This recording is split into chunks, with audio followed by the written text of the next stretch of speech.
we're just gonna chat about things.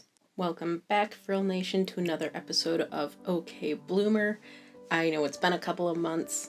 Sorry about that, but I am back, ready to post another video. I'm just gonna do something a little bit more chill today. I just wanted to kind of have just a sort of hang out, chat, go over what I've been doing the last couple of months, and just get everyone all caught up. So, let's see, I believe I last posted it, I want to say either July or August. It's just been a little hectic since then. Life just kind of caught up with me. I've been super busy with my 2 jobs, things like that. And I was finally able to kind of carve out a little time to film this today. So some things I want to go over. First, I want to talk about the Nayant Glass sponsored dinner that we attended a couple of weeks ago, the weekend of October 23rd. This is an event that has been hosted before in the past for the Chicago community, and it was just sort of a ChicagoCom event. And then a few of us Michigan girls found out about it and started to just kind of invade. This was the first year that the hostess, Kay, was actually able to use her brand, Nayant Glass, which produces beautiful stained glass pieces. Sadly, I do not own one yet. And decided to host the dinner for the com and welcome whoever could buy a ticket. And it's a really fun excuse to go to Chicago. I really like the Chicago area, and that's probably because I don't live there. The first time I went to Chicago, I believe I was around 14 or 15 years old. I went with my parents for a weekend trip, and I just remember just kind of falling in love with the atmosphere of the city. There's so much to see, there's so much to do. It's really beautiful, and considering that, growing up in Michigan, my big towns were Detroit, which, okay, Detroit has amazing areas. Greektown, anything in Midtown, really. There is culture and life in Detroit if you know where to go. But there isn't quite the plethora of things to do and see that you get in bigger, thriving cities like Chicago or New York. So I really love Chicago. I fell in love with it there. I'd also gone a few times with some girlfriends in college. That was kind of our spring break thing. We would just get a hotel room for a few days and go out there and hang out and go sightsee, do dumb touristy stuff. I like doing dumb touristy stuff sometimes, So I was really excited to get another opportunity. We did go last year, and by last year I'm referring obviously to 2019. They did not host the party in 2020 for obvious reasons. It was such a great time. It was really great to connect with a different community and to still have almost an immediate connection, which again goes back to what I enjoy about this fashion, is that you can immediately connect with someone and have a great time because you have that icebreaker built right in. That was wonderful. We got an Airbnb in the Lamont area, which is about 30 minutes southwest of Chicago proper. When we came into town, we left a little early, so we got into town around 1 p.m. We met up for lunch at Kuma's Corner, which is a metal and hard rock themed restaurant. It's an actual hard rock cafe. It's not, Jimmy Buffett singing Cheeseburger in Paradise, whatever. It's actual themed after different metal band acts. All of their burgers are themed after different metal band acts. The whole place was very chaotic in such a good way. It felt very alternative and punk rock. The wait staff was great. All of their burgers are themed after metal bands. To celebrate Guar's 30th anniversary album, they had a Guar burger, which was a traditional beef patty on a pretzel bun, and then it was topped with goat cheese, cherry jam, funnel cake, and I think ghost pepper bacon was on there as well. I'll have to look it up and go over it.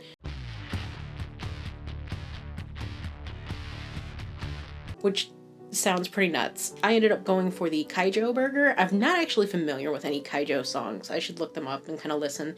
And mine was, it had fried onions, so onion strings, frizzled onions, whatever you call them, blue cheese, and I believe something else was on it.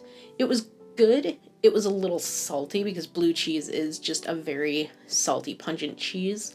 I would have actually liked it if there'd been an onion jam on it, as well as the frizzled onions for texture, and then the blue cheese to kind of cut through the sweetness of a sweet onion or Vidalia onion jam. I think that would have been really nice.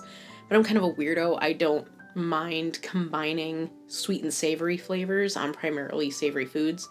And yet the guar burger was a little too weird for me. I don't know. Funnel cake, that's a lot of bread. You've got the bun, you got the funnel cake. 2 of the other girls went. I went with 4 of my girlfriends from our local comm. That's Rachel, Laura, and Patricia. I went with them last year as well. And so 2 of them got the guar burger. And they said it was pretty good. They really liked it. So it just seemed like a lot for me. But it was a really cool place. They have multiple locations, some in the Chicago area. They have a few outside of that. I believe they have an Indiana location and a Denver, Colorado location as well. So if you get a chance, at least check it out. If you like metal music, alternative music in general, and you like a great burger, I would definitely try it out. After that, because it was around 3 p.m., that was when we were allowed access to our Airbnb. And I thought, well, it might be better if we go run out to the Airbnb, drop our stuff off so that we don't have it sitting in our cars, and then we can all take one car and go back into the city and kind of dick around, go get dinner somewhere, etc. So that didn't happen. The one problem with the Airbnb the whole time was that the hostess uses a button-operated lock. So it's one where she rolls over a new code for each guest and then gives that code to you. Well, there was an issue with the lock where it would jam, so you couldn't lock the door. So we couldn't lock the door to our Airbnb the whole weekend. And I felt like such an ass because I was like, I want our stuff to be safe. Let's go to the Airbnb. And then we go, and it's like, well, I feel like our stuff is less safe now. Luckily, it was in one of those condominium complexes where there's a main door to actually get into the building, and then there's a separate entrance for your own personal suite. So there was still at least like one layer of protection between our stuff and the outside world, but that still kind of like, it was a constant worry at the back of my mind because, like, come on. But it was a very safe, quiet area. There was a lot of families around. So it was really, it didn't end up being an issue, but it was still something that kind of like, left that nagging feeling in the back of your head. So Friday, we got into town, had lunch.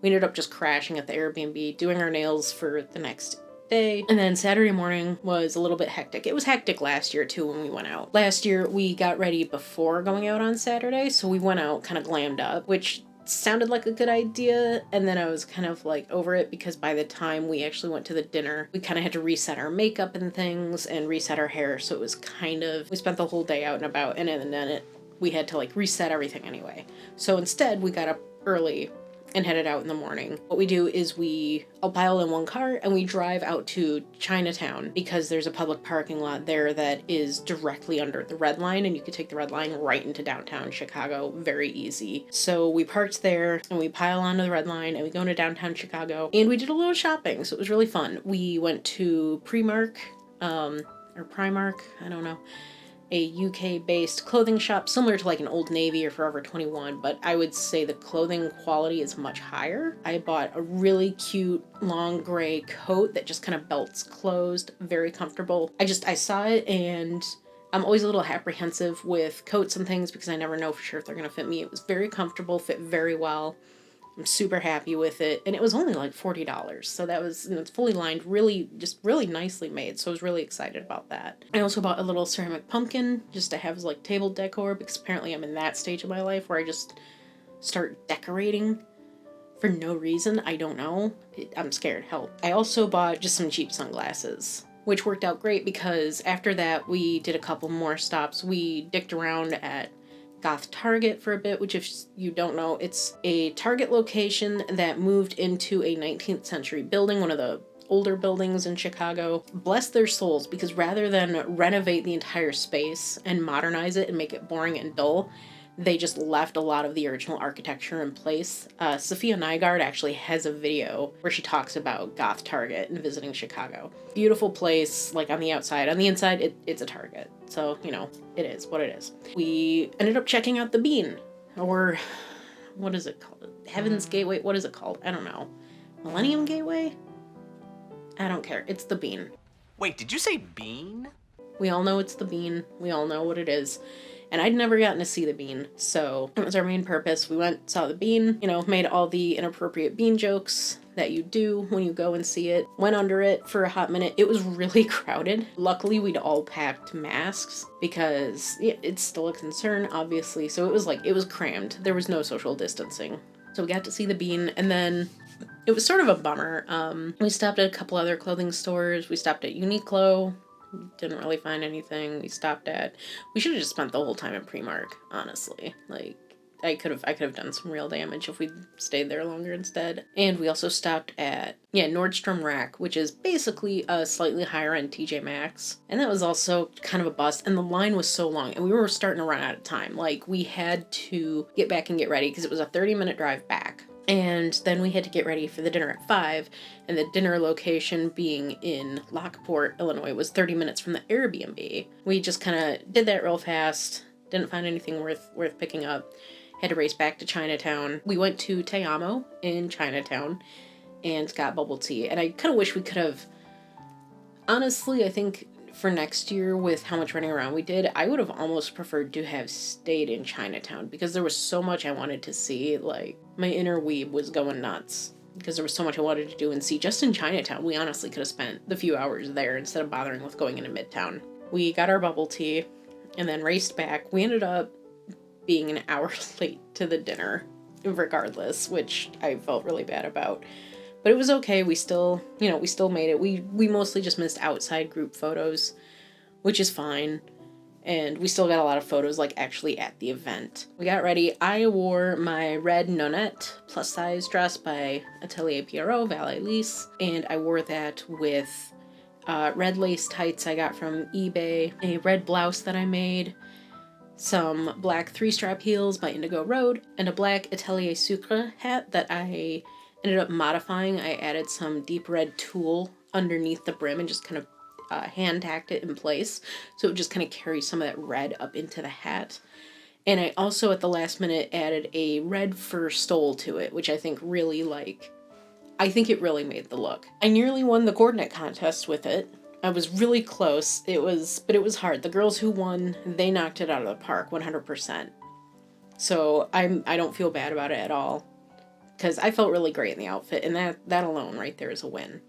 The only real issues are with the Nona, and this had been an issue with a few other people who've gotten it, is the straps sit really short, which is weird because I've measured them and they're like 16 inches long, and for me typically a 14-inch long strap is enough to comfortably fit over my shoulder. And so what I had done is I had actually removed the straps, and I thought, okay, well, the trick is with strapless dresses that have lacing in the back, if you make them tight enough at the narrowest part of your body, then they're not going to slide down. It'll feel like it's sitting in the place it needs to sit. Well, maybe my lacing needed to be tighter. Apparently I do need a longer ribbon, like even longer than the one that I cut longer than the original, because it was kind of hard to tie. It could have even been the bra I was wearing. But that fucking dress, I took the straps out entirely, like popped the stitches and took them out. And that damn dress I was still doing the strapless dress shuffle like all night. And I was glad that when I made the chiffon blouse I wore with it, I lined the main bodice. So I used 2 pieces of chiffon for the main bodice instead of just one. So that kind of helped to give me some extra coverage for a while that dress kept wanting to, kind of sink down. So that was kind of frustrating. So I'm not really sure what to do at this point, if I should just sew the straps back in and try it again, or if I should just make new straps, or if I should just let it go and cut in a longer ribbon for the corset lacing. I don't know. I'm not real sure what to do. I think it's something I'm just going to have to keep trying it on and keep experimenting with it and see if I can figure out a way that works. Because I like it fine without the straps. It just won't stay up. Sunday was, obviously we had to leave the Airbnb, so we ended up leaving a little bit early because we wanted to head out to Mitsuwa Marketplace in Arlington Heights, which is a little bit west of Chicago. So if you've never been, Mitsuwa Marketplace, it's an Asian grocery and also sort of a food court is the best way to, like, it's a tiny half Asian grocery, half mall, almost like a very tiny mall. And it's so iconic. It's the weeb hangout. There's a bakery in the grocery side called Hippo. When the big anime convention in Chicago, ASUN, is going on, they will literally make like little anime themed bread buns that you can buy and have. because they go nuts. And they also have a Kinokuniya, so a Japanese bookstore, and that was sort of my main thing, was to get to Kinokuniya. What I ended up doing, I ended up spending a lot of money, which is, I had some set aside specifically to splurge. I bought 3 new Junji Ito compilation books, 6 volumes of Way of the House Husband. They had the 9th volume of the graphic novelization of Legend of Zelda Twilight Princess, which is one of my favorite Zelda games, so I bought that as well. I got an adorable Pusheen popcorn plushie. I got a great JoJo's Bizarre Adventure enamel pin that's just the to be continued arrow. I got a couple other things. I think I got a Gudetama keychain, which I gotta find somewhere and put on my keychain, and I got a second pin. I got like a cute little cat pin. So I kind of went a little crazy, and it was one of those things where I walked in and I'm like, oh, maybe I'll buy a few things, but I'm not gonna get a basket. And then by the end of it, I'm like, why didn't you get a basket? You fool. Like, hello.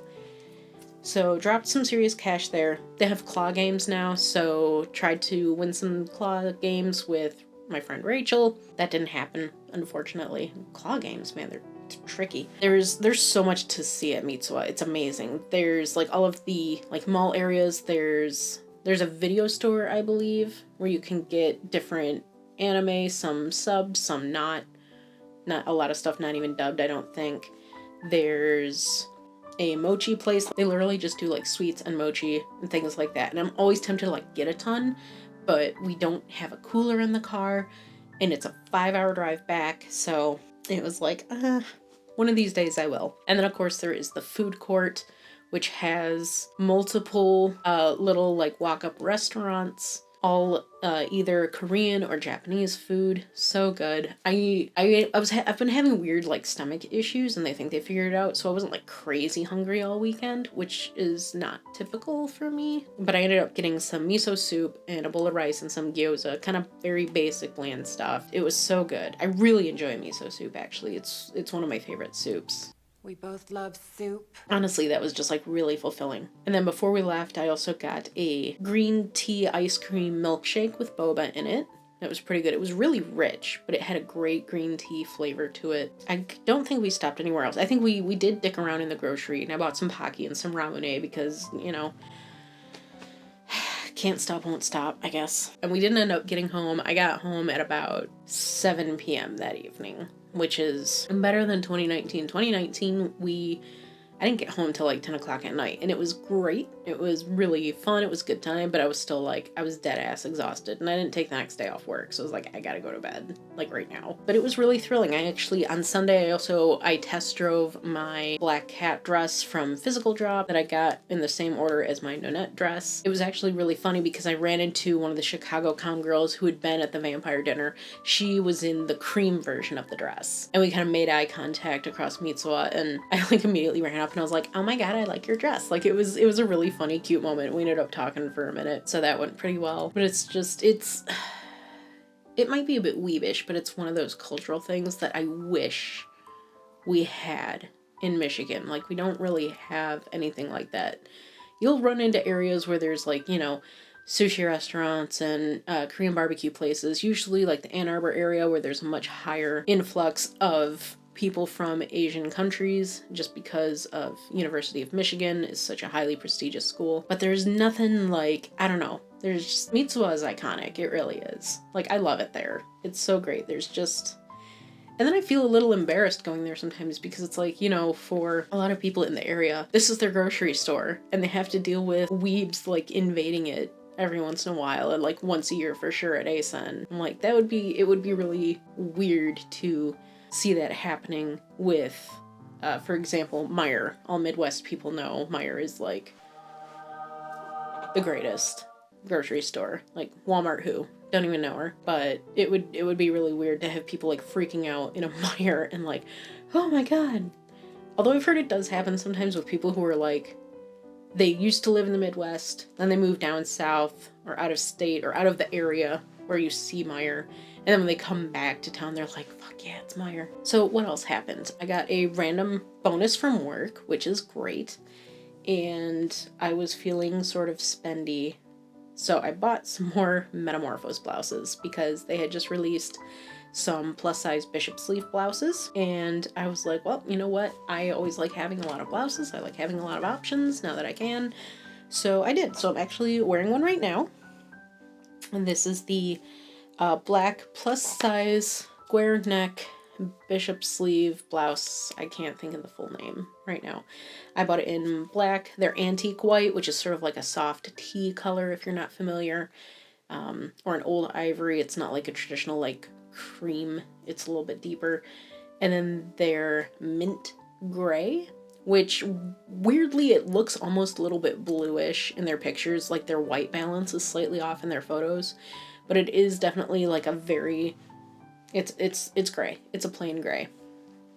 And so it's a green based gray, which basically means they took green pigment and then added opposing colors to bring it down to a sort of gray tone before dyeing it.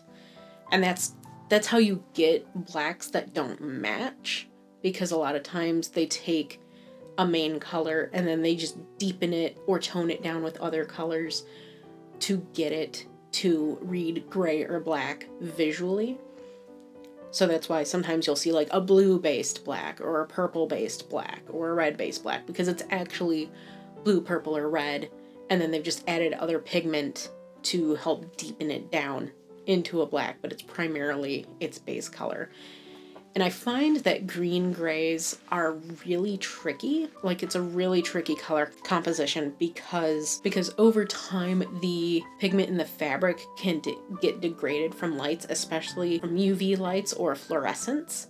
When I worked at the bridal shop, we had a bunch of mother's dresses, so mother of the bride dresses, formal wear. My idiot boss had decided that it was a good idea for dresses over a size US 20 to order them in mostly gray. He ended up with a lot of gray. And maybe it was all the manufacturer produced as well, because some of these manufacturers, they won't make a ton of colors over a certain size. It may be because they just don't get as big of yardage bolts from those colors, or maybe it's just more limited because of the color composition. The production company just can't make a lot of that color. So he went with a lot of gray, which first it is a bad move for plus size people because it's a green gray, so it's not always like the nicest looking gray because it gets that little bit of yellowing and greenish over time. I don't know, it's a total like dude move. Like, of course he thought, oh well, gray, that's what they offer, that's, you know, moms don't want to wear black because it's frowdy, and that's true. But I feel like plus size women don't necessarily want to wear gray. Anyway, and the other problem is that over time, sitting in these bags, because surprise, plus size gray dresses aren't selling well, the fluorescent lights have been damaging the pigment of the dresses. So on certain angles, like the angles that are most exposed to the light, it's actually been like bleaching out some of the blue tone to the gray. So now you have like these weird bands where the lace is actually looking more greenish than it originally was. And it's not even doing it evenly. So you might have like just a swath. And I'm like, these don't look good. But fuck them, that was 2 years ago. So if they still have them, then that's their problem. So it was 3 years ago. What is time? So anyway, this Meta Bishop sleeve blouse. It's a nice gray. It's just, yeah, it's just straight up. It's a little weird that the trim on it is a gold rickrack. It's not like a silver rickrack, which I thought was a little weird. It looks fine when it's worn, and it looks fine depending on how you coordinate it. I actually did wear the antique white one for handing out Halloween candy. I wore it with a burgundy jumper skirt and a burgundy hat with a mauve and pink metamorphose brooch attached to the hat. So I called it kind of like an autumn witch look, which I thought it looked really cute. It was very comfortable. It was perfect for handing out candy. And I love the drama of these bishop sleeves. So I thought that was a really cute touch. And the trick-or-treaters gave me a lot of compliments. So clearly the kids are all right. I kind of actually want to go back. They also have it in lavender, and they do have it in plain white. I don't know if I would order the plain white. I have quite a few white blouses at this point, so I'm good. But part of me kind of wants the lavender, even though I don't really have a lot to coordinate lavender with. Just planning for the future, I guess. I don't know. So we'll see if I cave and end up ordering it in lavender. And they also have plus size princess sleeve blouses available, which I've also considered because they have them in Bordeaux and navy. But again, it's sort of that, like, do I really need them? I kind of have a lot. I keep going back and forth on it. It's hard to make a decision. It's tough. It's the struggle. But yeah, the plus size blouses are very comfortable. Very, like, my complaint with the non-plus size blouses was, that the sleeves felt a little tight, felt tight through the arm side. These, I don't have that feeling at all. It's very roomy, very breathable, and I'm barely even stretching out the shirring through the bust. So these are 10 out of 10. Like, get them, order them, because they still have them available, I believe.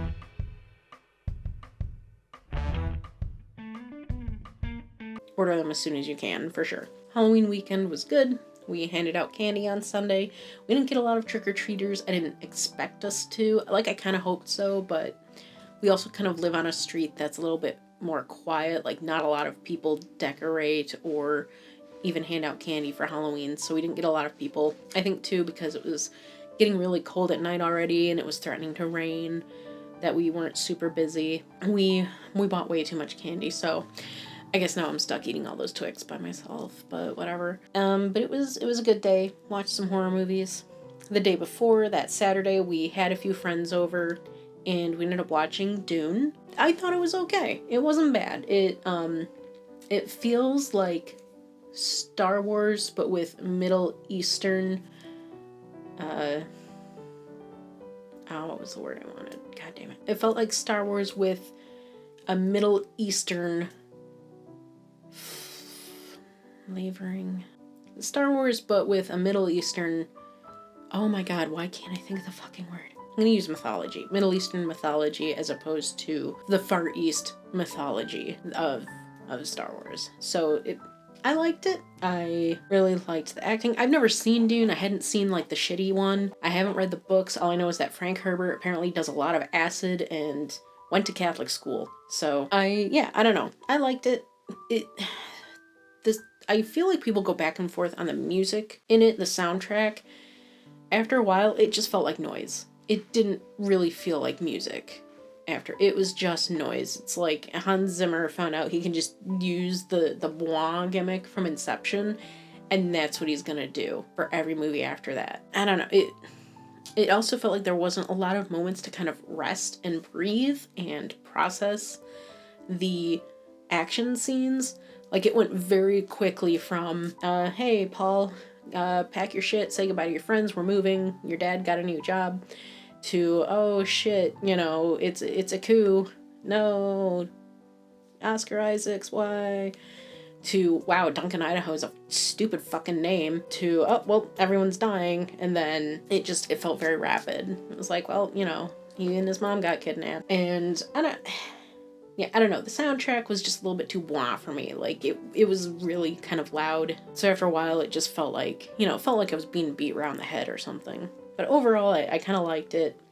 It seems very sort of typical chosen one, savior, feels a little bit like Avatar, Blue People, not Aang, where it's, oh, this outsider's gonna, adopt our ways and save us kind of thing, which is a pretty typical movie trope. I don't know, but it had great visuals.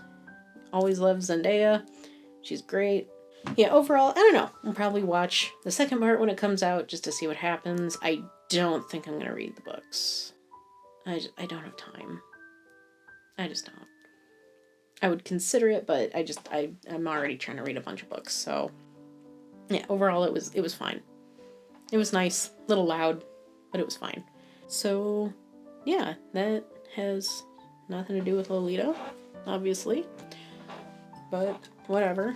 Now you know how I feel about Dune. So otherwise at this point it's just prepping for Christmas and New Year's and sort of figuring out things from there. Yeah, I don't know. I understand that they've got Techo coming up in December, I believe. Unfortunately, I won't be attending. I'm still, as much as I would like to, I'm also still a little bit apprehensive about doing too much traveling, even though I am fully vaccinated. I don't know. I just still feel a little bit reluctant to go too far outside of my bubble. I know Royal Vegas Retreat is also coming up. I believe that's in like a couple weeks. And that's kind of the same thing. I like the idea of going, but I'm worried about going too many places still, even with the rate of vaccinations being what they are. I don't know. That's just me. I know our local con that we don't attend happened this year in Detroit, and I heard mixed reviews on it. Some people said it was terrible, the staff was cranky, the hotel staff were bitchy, they had a lot of the entrances closed off, which if you've never been to the General Motors Renaissance Center, yeah, that place is designed to trap you. That place is not designed for easy human travel. It's a fucking labyrinth, but there's no David Bowie. It's just shitty cars. And yeah, I'm dragging GM. Come at me. You killed Saturn and they were the best thing you ever made. Yeah, so they closed a bunch of the entrances. The People Mover, which is basically Detroit's attempt at public transportation. And yes, I'm calling it an attempt because that's all it is. It only goes in like one square. Detroit's like 1,000 miles wide or something. I don't know. I don't know geography.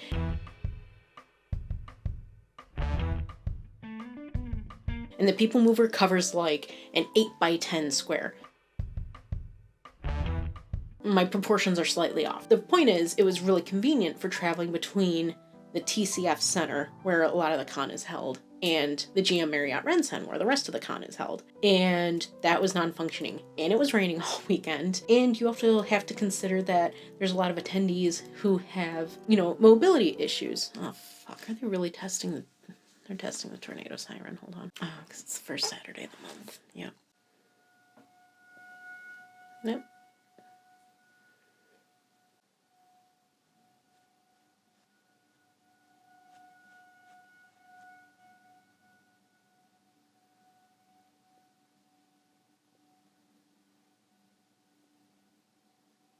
Feels like long when you're waiting for it to end. Okay. So, yeah. So, rain, minimal transportation, people with mobility issues, they had shuttles available. And apparently there were some issues with those shuttles in terms of people not looking disabled enough. I don't know.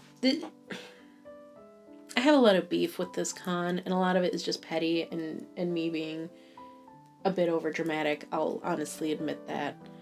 And so I don't really do anything for it. If someone hosts a group meetup in one of the areas you don't need a badge for, I've gone out there a few times. But we've just had so many negative interactions with this convention that, I don't know, it's not really worth it to go. I did go in 2019 because they had tricked Tyler Willis and Puvithel into attending and being guests. So we were like, okay, we can't let them get this shitty impression of our convention. And so then we kind of had to band together. We actually threw a really nice tea at the Whitney in Detroit, which is an amazing restaurant. It used to be home to one of the lumber barons, David Whitney. He had it built in, I want to say, the late 1800s, and it's still like 85% original, I believe. Gorgeous location. It's expensive, but the food, oh, I love it so much. And thank God they made it through the pandemic, so hopefully we can go back again sometime. But we threw an amazing tea brunch for them there, and I don't know, I was really thrilled about it. Tyler never ended up doing a video about it, about her experience, and I think that's partially because I spent like 20 minutes of that tea just like ranting in her face about how much issues we've had with that convention. And I'm sorry, Tyler. I'm sorry that I like got up in your face about it. Like, you need to know how terrible this is. Honestly, I shouldn't sit and complain. In the grand scheme of things, I know that I'm being petty and kind of childish about it. And that's why I've really kind of eased off on my hate train for this convention.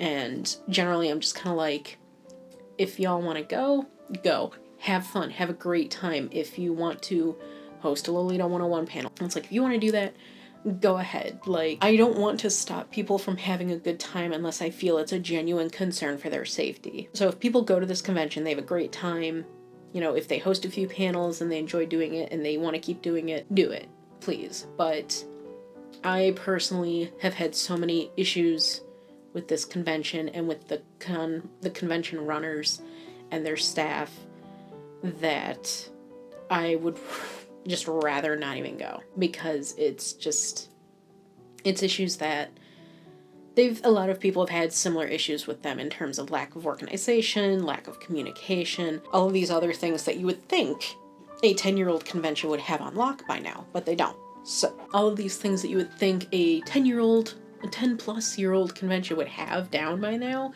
and they kind of don't. And I know, as someone who's never tried to throw a convention or has done a lot of event planning, that there's so many logistics when it comes to that sort of thing, and there's been a lot of staffing issues, and we are still dealing with a pandemic, etc. And so there's probably a lot behind the scenes that I don't see going on.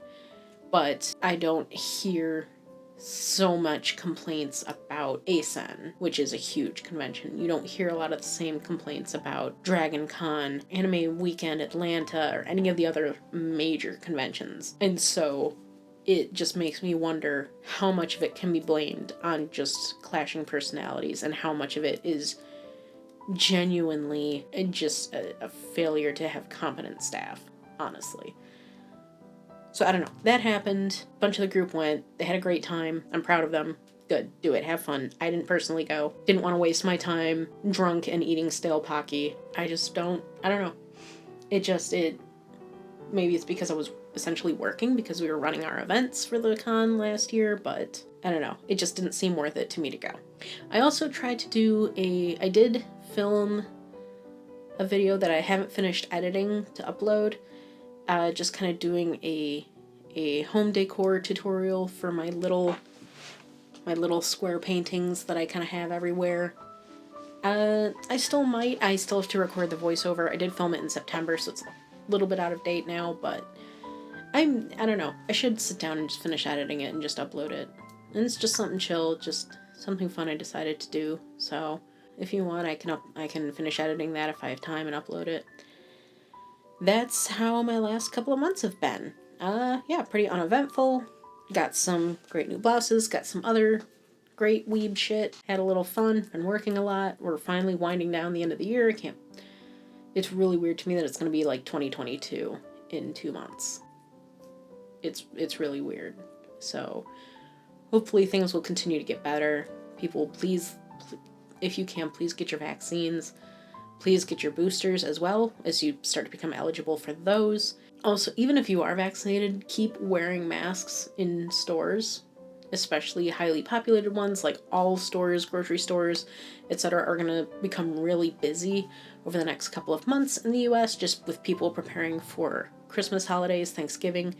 So please continue to wear masks. I actually still have to wear a mask in my stores according to my work rules, so I'm still wearing masks all day, every day, just to help minimize, one, catching the virus and potentially spreading it to others unawares.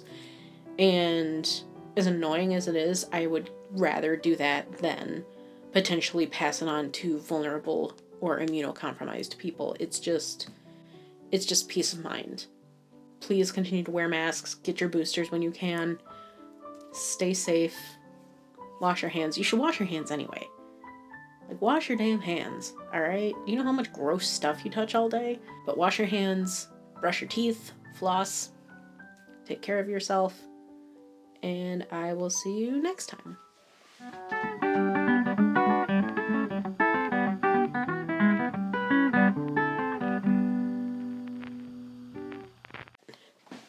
Sorry if I keep, rocking and rolling here.